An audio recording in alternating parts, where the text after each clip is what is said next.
No struggle, no progress. No progress, no success. When the weight of the world get heavy, I rise and I still feel blessed. Through the hurt and the setbacks, through the doubt and the stress, I keep moving with purpose, cause the Lord ain't done with me yet. Yeah, rise and shine, time to grind, destiny calling on deck. Heart been bruised, pride been bent, but the soul still cut that check. Tired of being tired, man, exhaustion stole too much. Change rolling heavy like a freight train with a God-made touch. Sweat slides, slow down the spine like truth finally breaking loose. Every drop say grow, every breath say choose. Past tried holding on like chains with a rusty grip, but the moment I step forward, them links all started to rip. This that grown man shift, that enough is enough. Talk this that time to stand tall, that walk what you talk, walk. No struggle, no progress. No progress, no success. No progress, no success. The weight of the world get heavy, I rise and I still feel blessed. I still feel blessed. Through the hurt and the setbacks, through the doubt and the stress, through the doubt and the stress. I keep moving with purpose. Keep moving with the Lord ain't done with me yet. Oh yeah.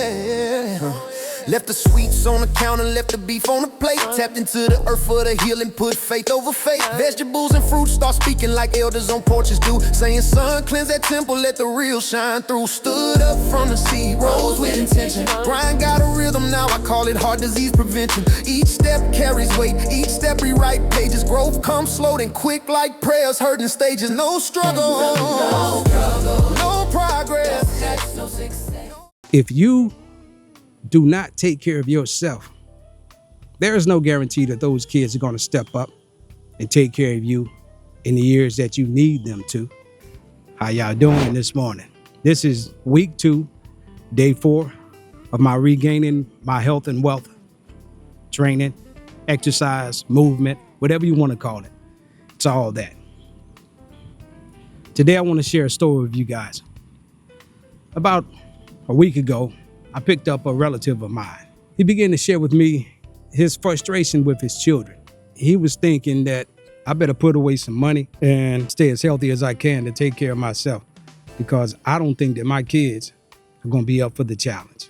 I'm actually making it sound better than the way he presented it to me. But while I was, on my morning walk, I began to think about that.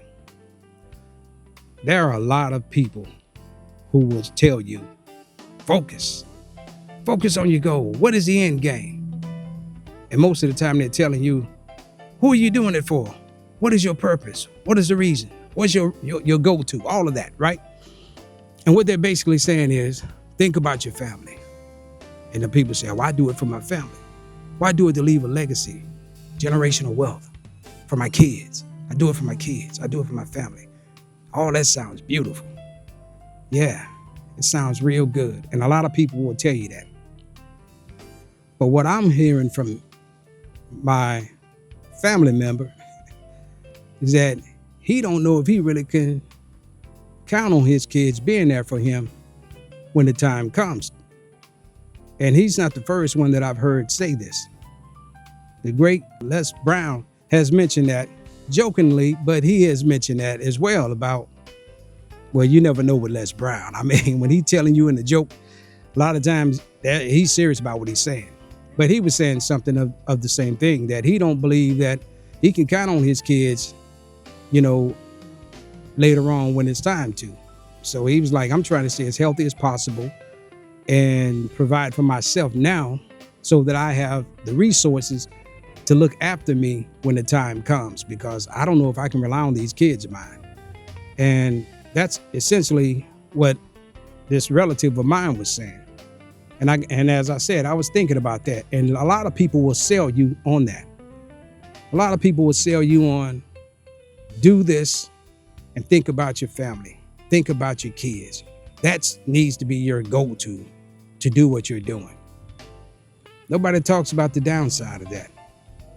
About you worked 60 years, buy a home, pay it off, put food in your children's belly, send them to school, and the minute that you pass away, they lose their home because they moved out of town and wasn't keeping up with the paperwork and the taxes. And them people swoop in, and take the home. They don't talk about that. Or they don't talk about Big Mama leaving the house, but doesn't leave it in anybody's name. And now there's fighting, and the family just gets torn apart, self-destructing behind the property. And ultimately, the property is sold for pennies on the dollar. But you worked all your life, your go-to, your reason for doing what you're doing was for your kids.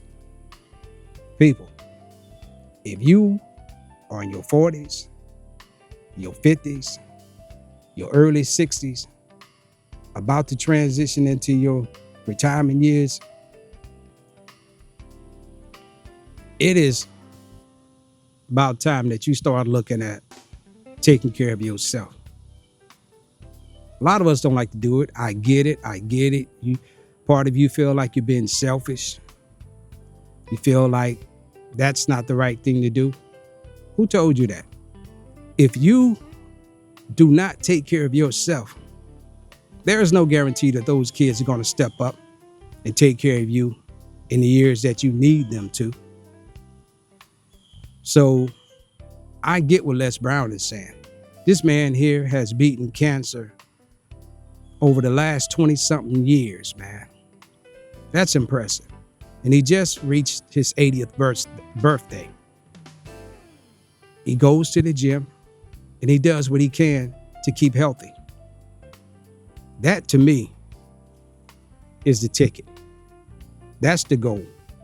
The goal should be to take care of yourself as you creep an inch toward your golden years, so that when that time does come, you will be in the best health and shape that you can be in, that you're mobile, mentally you're clear, and the body just gives out and it's your time to transition, you know. But to be in your mid 50s, early 60s, and all of a sudden you suffer a you suffer a health crisis that makes you unable to take care of yourself or no longer work, and you did not only save anything for that time, but everything that you have is tied up into that real estate that everybody told you is where your money's at. And to top that off, now you need nursing care because you want to stay in your home. And that's going to be expensive. And you might end up having to put a lien or take out a second mortgage on a home if it's paid for, so that you can be able to get the type of care that you need and stay in your home and not end up in a nursing home. Those are some serious concerns and some things that really a lot of people don't like to talk about, particularly people who look like me and are not very wealthy. We have a tendency to live in the moment for today. We work hard, we play hard, we eat hard, we drink hard. And then one day, standing over that grill in the backyard, smoking and drinking your favorite whatever, you suffer a massive heart attack and you out of here at 54, at 45. Now the house is gone because it ain't paid off. Now the kids got to get out there and fend for themselves. But you say you was doing it for the kids. Man, look here, man. Ain't no guarantee them kids is going to take care of you when you get old. So you need to be selfish. You need to be selfish in making sure that you eat right, that you get enough sleep, that you get the daily workout, the cardio, the strength training. Because there are no guarantees, man, that what you're investing into your family, you're going to get a return in the future. I just wanted to share that story with you all. Maybe that message resonated with somebody this morning and they needed to hear that. So I hope it will, land where it needs to land. I'm Jay Lewis. And as always, take care of yourself and fam. Always take care of your people. God bless. I'm out.